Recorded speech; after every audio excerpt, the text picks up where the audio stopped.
Membro Parlamento Nacional questiona a comunidade Siranebese continua a dar eletricidade ilegal.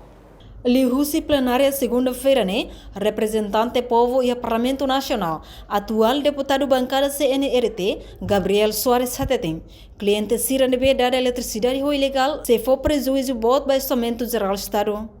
Também o russo BDTL, nuda empresa pública, tem que halo controle máximo, inclui identificar autor Siranebe halo ligação ilegal, lore prejuízo para o Estado. Empresa pública ia tumpu halo controle máximo ba ia cliente sira hotu.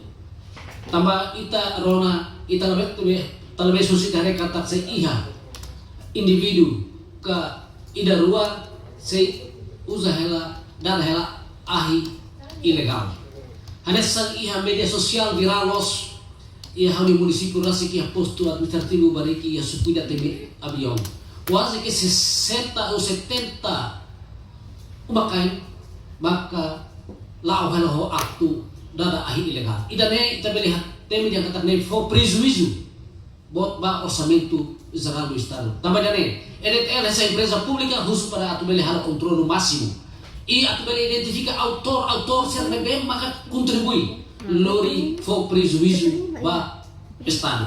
Tambah EDTL essa empresa ini misalnya atau recolhe receitas ba cofre do Estado. E Nunemos deputada Cidelísia dos Santos preocupa teve só fio eletricidade, também fio hirak nem laos de tu se deteri, mas vemos o telecomunicação sira nebe se ranga hela.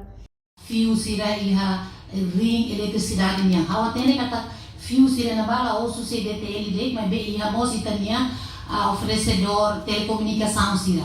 Hawa noin fio ne baru nos parece o Indonesia ni tempo tu agora que se organiza. Atualmente estamos receitas para o Estado, vice-ministro. Se bem que se tem oferecedor de telecomunicação, se não fio, haruka sira aluga, se não vai governo, hoida para ele estamos receitas para o Estado. E tá preocupa bons receitas também mas aqui. Então, no meio se rehoto e também halo fila fali, reorganiza fal fio sa dia. Se sira usa sa Estado nia, taba sira nei tabol profit organization, sira institution, sira halo profit, sira halo sira keuntungan. Também da nema kita khusus sira halo dan sira tem sale. Ikusnya hokar Hatamba questão vice-ministro assunto parlamentares Aderito Hugo da Costa afirma se parte toponomia halo coordenação ho companhia no operador telecomunicação Sira. No moço suba parte DTL, ato reorganiza fio Sira ne hodiak, fio Sira ne instala e estrada ibum, no ne seguro ba público.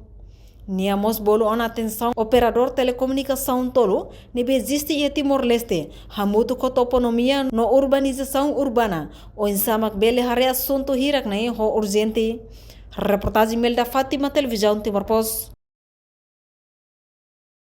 Janela informação ba emogoto. Atua tem informação atual dia kliu. Kita haluha. Haneham botão subscribe, like. Halo comentário no fahe tutang ba media sosial hotu.